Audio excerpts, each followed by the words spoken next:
Radhe Radhe friends. Kartik के इस पवित्र पावन माह में हम सुन रहे हैं कार्तिक मास महात्म्य की कथा। आज के अपनी इस वीडियो में हम सुनेंगे अध्याय 17 एवं 18 की कथा। इससे पहले के अध्याय की वीडियोस मेरे चैनल पर हैं, तो आप वो वीडियोस सुन सकते हैं।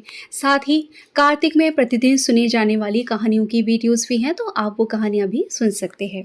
आज की इस वीडियो को प्रारंभ करने से पहले आप सभी से प्रार्थना है, यदि आप मेरे चैनल पर पहली बार आए हैं और ये वीडियो अगर आपको पसंद आए तो वीडियो को लाइक करके चैनल को सब्सक्राइब ज़रूर कर दीजिएगा। चलिए प्रारंभ करते हैं 17वां अध्याय। भक्ति से भरे भाव हैं हरि मेरे मन उपजाओ। 17वां अध्याय कार्तिक कृपा दृष्टि कर जाओ। पिछले अध्याय में हमने सुना था जलंधर का युद्ध देवताओं के साथ हुआ था, साथ ही शिवगणों के साथ में। शिवजी के गढ़ प्रबल थे। उन्होंने जलंधर, शुंभ, निशुंभ, महासुर, कालनेमी आदि को पराजित कर दिया। यह देखकर सागर पुत्र जलंधर एक रथ पर, जिस पर लंबी पताका लगी हुई थी, उस पर चढ़कर युद्ध भूमि में संग्राम करने लगा। इधर जय और शील नामक शंकर जी के गढ़ भी संग्राम में तत्पर होकर गर्जन करने लगे। इस प्रकार दोनों सेनाओं के हाथी, घोड़े, शंख, भेरी तथा दोनों ओर से सिंहनाद से धरती त्रस्त हो गई।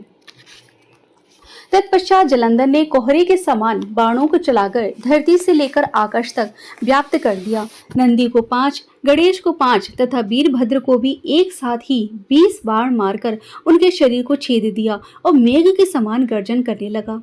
यह देखकर रुद्रपुत्र कार्तिकेय ने भी दैत्य जलंधर को अपनी शक्ति उठा के मारी और घोर गर्जन किया, जिसके आघात से वह पृथ्वी पर गिर पड़ा। परंतु वह इतना बली था कि जल्दी से उठकर खड़ा हो गया और क्रोधाविष्ट होकर कार्तिकेय जी पर अपनी गदा का प्रहार कर दिया। ब्रह्मा जी के वरदान की सफलता के लिए शंकर पुत्र कार्तिकेय पृथ्वी पर सो गए। गणेश जी और नंदी भी गदा के प्रहार से व्याकुल होकर धरती पर गिर पड़े। उसने वीरभद्र पर परिधि का प्रहार किया, जिससे वीरभद्र का सिर फट गया और रक्त बहने लगा। वह व्याकुल होकर धराशायी हो गए। उनको धरती पर गिरा देखकर शंकर जी के गढ़ चिल्लाते हुए युद्ध भूमि छोड़कर भाग गए। यहाँ पर 17वें अध्याय की कथा पूर्ण हुई। अब सुनेंगे 18वां अध्याय। लिखता हूँ मैं पुराण की सीधी सच्ची बात। 18वां अध्याय कार्तिक मुक्ति का वरदान। अब रौद्र रूप महाप्रभु शंकर अपने वीर गणों के साथ नंदी पर चढ़कर हंसते हुए उस युद्ध भूमि में आई। उनको युद्ध भूमि में आते देखकर उनसे पराजित गण फिर लौट आए और सिंहनाद करते हुए आयुधों से दैत्यों पर प्रहार करने लगे।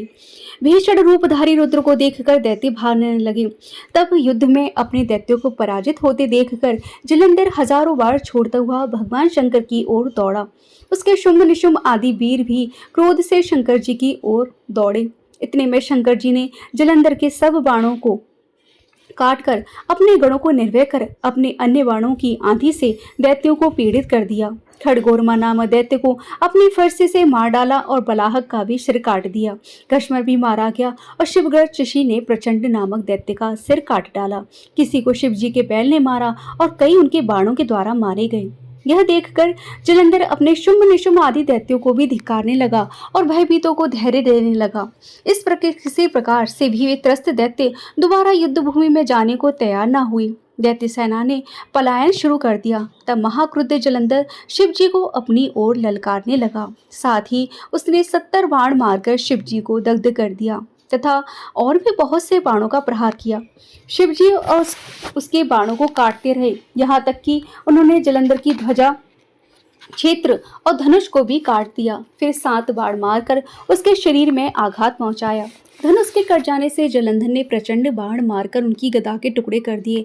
तब उसने समझा कि शिवजी मुझसे बलवान है, अतः उसने गंधर्वी माया उत्पन्न कर दी। अनेक गंधर्व अप्सराएं गढ़ पैदा हो गए।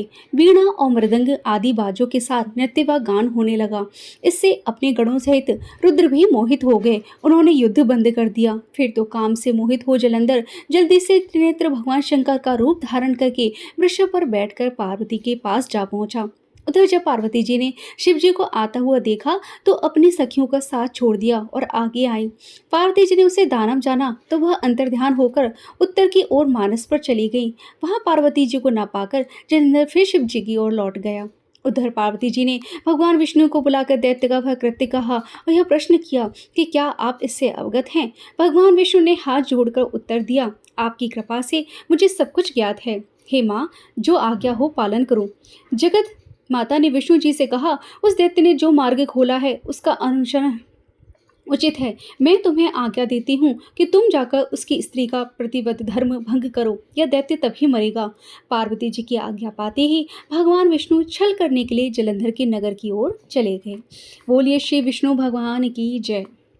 यहाँ पर कार्तिक मास महात्म्य की कथा का 18वां अध्याय भी पूर्ण हुआ। अपनी अगली वीडियो में हम सुनेंगे अध्याय 19 और 20 की कथा। आज की ये वीडियो फ्रेंड्स अगर आपको पसंद आई है तो प्लीज़ इस वीडियो को लाइक करके ज़्यादा से ज़्यादा शेयर ज़रूर कीजिए उन लोगों के साथ में जो इस समय कार्तिक स्नान कर रहे हैं, ताकि वो भी इस वीडियो के माध्यम से ये कार्तिक महात्म्य की कथा को सुन सके। कार्तिक मास में कार्तिक महात्म्य की कथा सुनने का बहुत अधिक महत्व है। स्नान आदि, दीपदान, आप परिक्रमा जो कुछ भी करते हैं उसके साथ साथ प्रतिदिन आपको महात्म्य की कथा भी ज़रूर पढ़नी चाहिए।